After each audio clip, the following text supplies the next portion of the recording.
Here are 15 banned R&B songs from the 70s that shook censors and our souls. Scream from the top of my lungs, what's going on? Marvin Gaye dared to ask, what's going on? While Millie Jackson told it like it really was.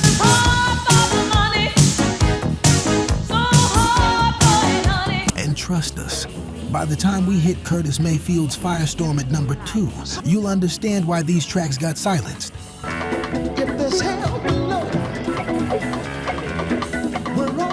Number 15, I'm Gonna Tear Your Playhouse Down by Ann Peebles.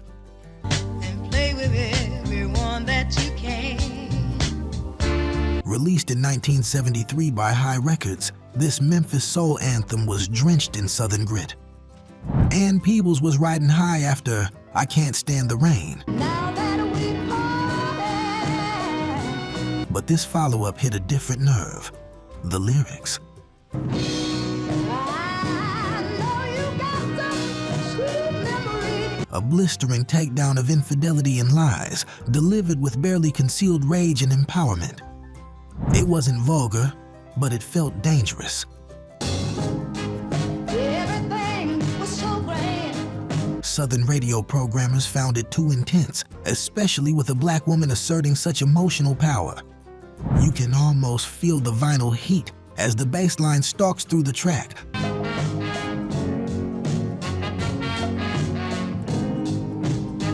Like walking in on a lover's betrayal in slow motion. While some conservative stations banned it, the song became an underground hit in juke joints and late-night sets.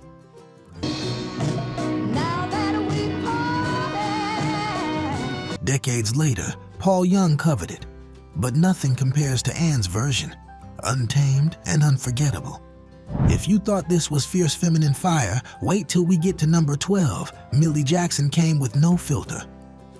Number 14, Do You Think I'm Sexy by Rod Stewart.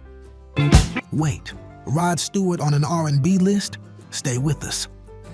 When this track dropped in 1978, soul DJs in New York and Chicago flipped it into funk sets. But here's the rub.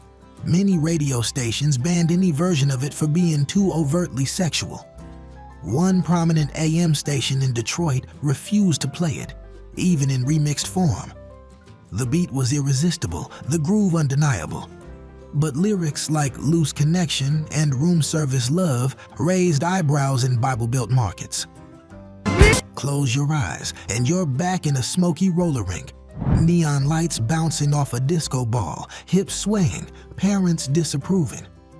Rod's original was a chart topper, but the R&B underground made it something dirtier, deeper, and riskier. And if this was too much for 78, just imagine what Prince was cooking up before his debut. Number 13, Push Push by Herbie Manfeet, Dwayne Allman.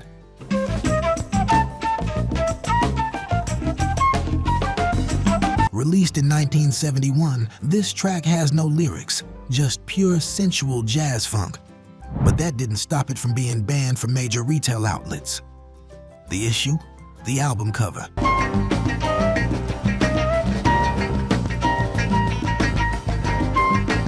A shirtless Herbie man cradling his flute like a bedroom weapon. Retailers like Sears and Woolworths refused to stock it. Even the title Push Push raised alarms. Was it suggestive, provocative, yes, and yes?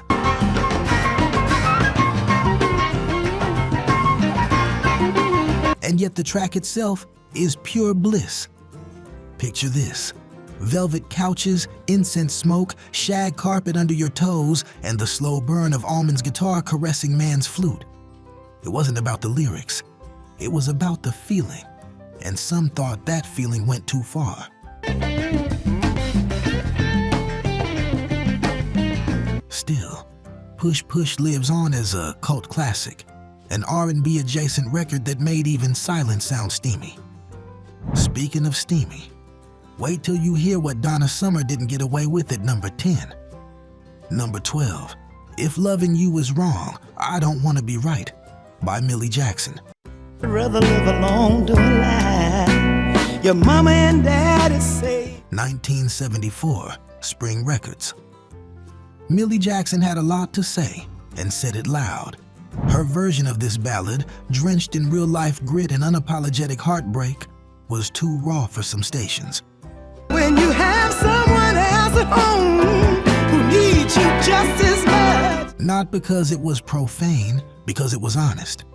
Jackson doesn't beg forgiveness, she lays it out. She's in love with another woman's husband and doesn't care who knows. But long as I got you by my side. It hit especially hard in the South, where family values clashed with late-night truths. Some stations pulled it after 1 week of airplay. Am I wrong to hunger for the gentleness? You can hear the ache in her voice, like she's confessing in a smoky motel room at 3 a.m., glass of something strong in hand. Luther Ingram made it famous, but Millie made it dangerous. No, baby.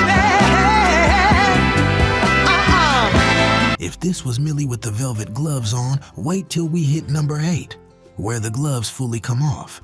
Number 11, Angel Dust by Gil Scott-Heron. In 1978, Gil Scott-Heron teamed up with Brian Jackson for this harrowing funk jazz warning about the rising crack epidemic. While disco ruled the charts, Gil lit a flare in the darkness. Hey, but that was only in mind. He was sailing. Angel Dust was banned on dozens of urban radio stations for its explicit drug references, even though it was a cautionary tale. Ironically, it wasn't glorifying drugs. It was trying to stop the party before it turned deadly. He was grooving.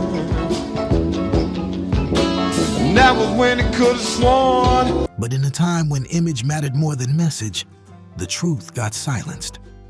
Picture a dark apartment in the Bronx, posters curling off the wall, a record spinning as Gil spits reality into the night. Everybody in a circle, the whole family. Scott-Heron didn't make music for the charts. He made it for the people. And this track still feels like a warning we didn't heed. Next up, a song banned not for content, but for who made it. Number 10, Love to Love You Baby by Donna Summer.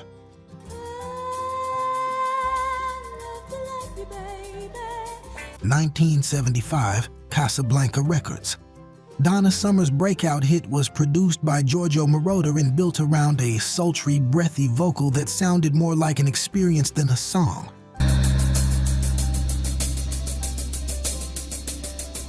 Donna recorded it lying on her back in a dark studio, moaning her way through 17 minutes of disco ecstasy. And radio censors lost their minds. Several AM stations banned it outright. Some required heavily edited versions. Churches called for boycotts. But in dance clubs, it was a revolution. Dim the lights, feel the sweat of the crowd, and just move. This was liberation on vinyl.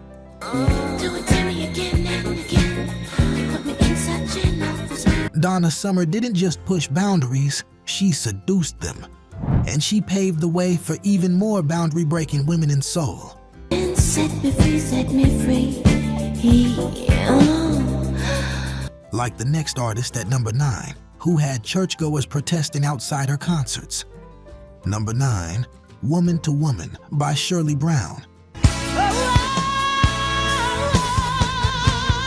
1974, Stax Records.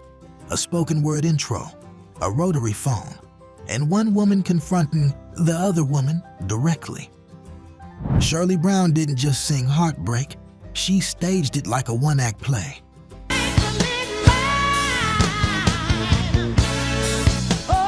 And conservative radio heads couldn't take it.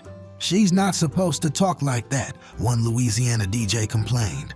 The song was banned from several local stations for its confrontational tone, with some labeling it anti-family. But fans knew it was real. You just ain't woman enough. Hey, little girl. The swelling strings, the gospel-tinged organ, the fury in Shirley's delivery, it all painted the picture of a woman reclaiming her power.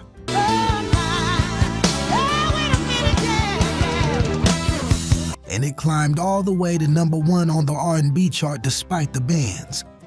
If this was raw, what's coming next is revolutionary. Number 8, Fuck You Symphony by Millie Jackson.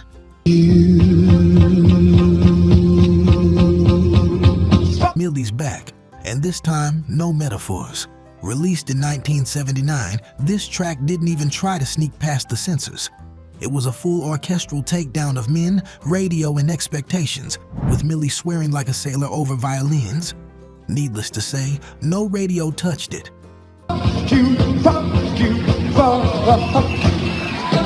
But it became a cult classic on Underground FM, passed around on cassette tapes like Contraband.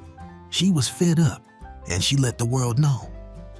Imagine a smoky comedy club, drinks clinking, women laughing loud, and this record spinning like a badge of honor.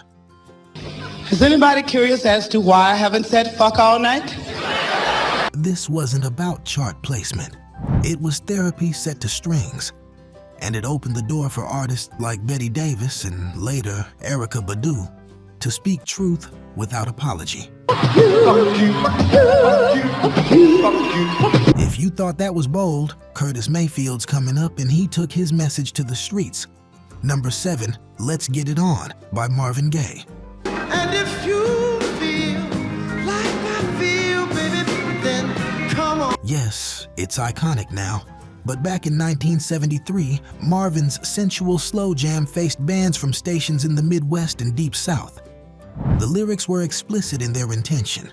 No metaphor, no hiding.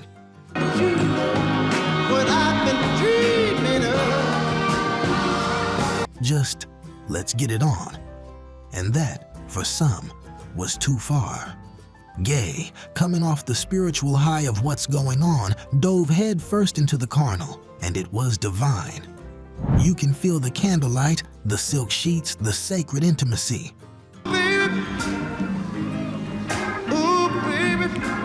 Some called it immoral, others called it revolutionary. But once it hit the clubs, there was no stopping it. It redefined what soul could be and who it was for. Ready for more, Marvin? Please, please, ooh, baby. You'll want to hear what he got banned again for at number 3. If these bold, beautiful, and banned soul tracks are sparking memories, or maybe new feelings, give this video a thumbs up. It helps us keep the truth, the groove, and the soul alive. And stick around. We've got 7 more controversial classics coming up. Number 6, The Pill by Loretta Lynn.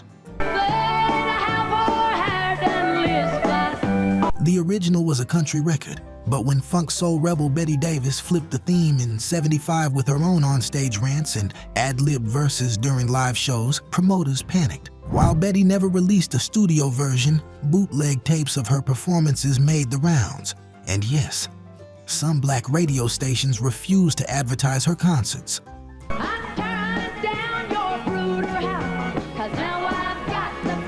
Why?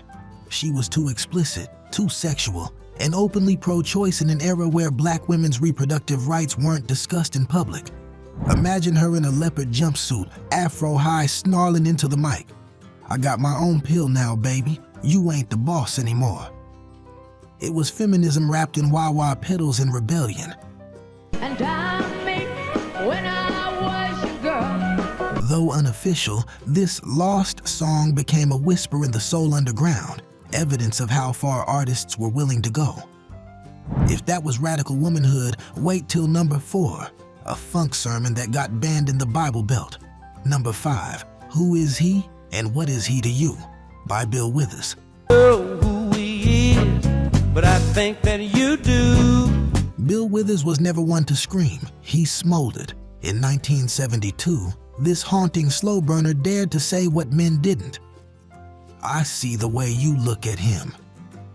But it wasn't just the lyrics that got it booted from some playlists. It was the tone. Dark, paranoid, menacing. You're too much for one man. Some black stations in the South felt it didn't represent the uplift image they wanted for R&B. They pulled it. But the song struck a chord, echoing the quiet storms playing out in countless living rooms across America. Imagine dim kitchen light, a glass of something strong, and this record spinning like a slow accusation. How long? Is that what you really think and love? It wasn't violent, but it simmered with tension, and Withers made the silence between notes sound dangerous. And if jealousy was enough to get pulled, just wait till we reach Curtis. He named names at number 2. Number 4, Don't Blame It on the Boogie by the Jacksons. My baby's always dancing and wouldn't be a bad thing. Yep, you read that right. Released in 1978, Don't Blame It on the Boogie was caught in a legal mess before it even took off. A British songwriter named Mick Jackson released the original, but the Jacksons label pushed out their version just weeks later, causing confusion and backlash. I don't blame it on the good times, blame it on the boogie. In some cities, stations refused to play either version to avoid the drama. The song itself, pure dance floor bliss. But behind the scenes, it was lawsuits, PR nightmares, and Michael calling the original a ripoff of our sound, even though his version came second. Don't on the good times, blame it on the boogie. Imagine clubs trying to figure out which boogie they had on vinyl. DJs scratched their heads while dancers didn't care. Despite the ban in a few markets, the Jacksons version ultimately won the public's heart. This magic music grooves me, that dirty rhythm fools me. But speaking of censorship drama, wait till you hear how Marvin Gaye got muzzled. Again, number 3, You Sure Love to Ball by Marvin Gaye. Yourself for love. Oh, baby. By 1973, Marvin Gaye had earned freedom. But when he dropped this track, radio clutched its pearls again. Off the Let's Get It On album, You Sure Love to Ball was drenched in sexual tension. Heavy breathing. Piano flourishes like candle wax on skin. Baby, you sure love to ball. Oh, pretty little sex. The title alone had stations hitting eject. Even Motown was hesitant to promote it, releasing it as a single only in select regions. It hit number 50 on the R&B chart before quietly disappearing, banned, buried, and whispered about. You can feel the curtains drawn, the hush of anticipation.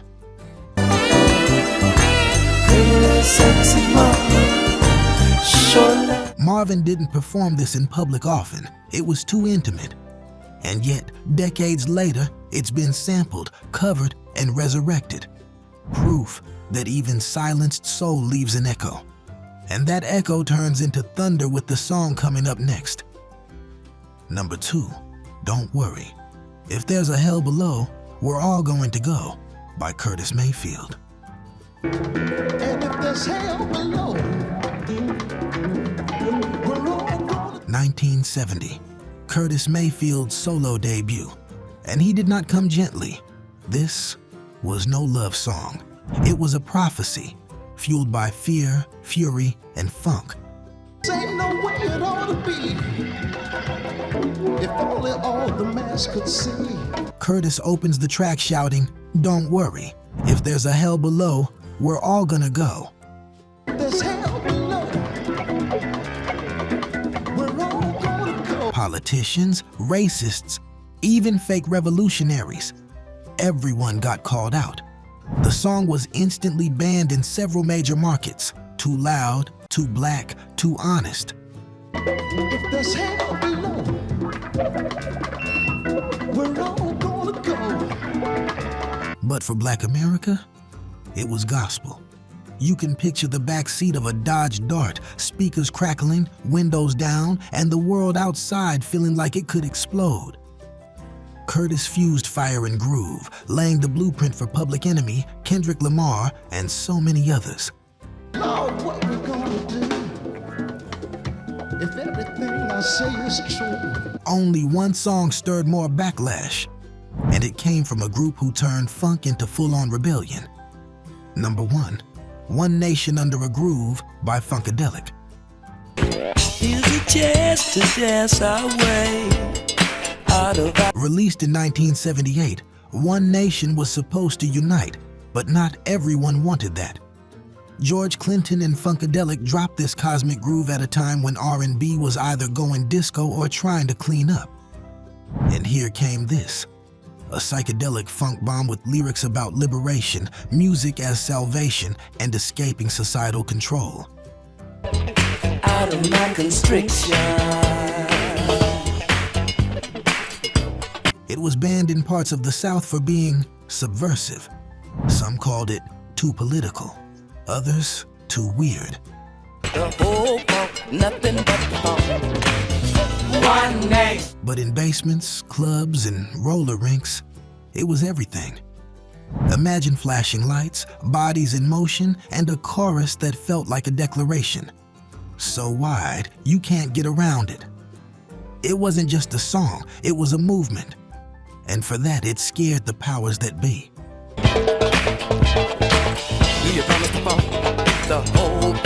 Because when the people start dancing together, they start thinking together. And nothing's more dangerous than that. From lust to liberation, these banned tracks didn't just stir controversy, they stirred the soul. They were too bold, too honest, too real. And that's exactly why we remember them. Thanks for joining us on this soul stroll through the forbidden tracks of the 70s. Subscribe to keep the groove alive and never miss our next stroll into the heart of soul. Up next, the 15 most seductive R&B slow jams of the 70s. Click the hint screen and let the midnight rhythm take over.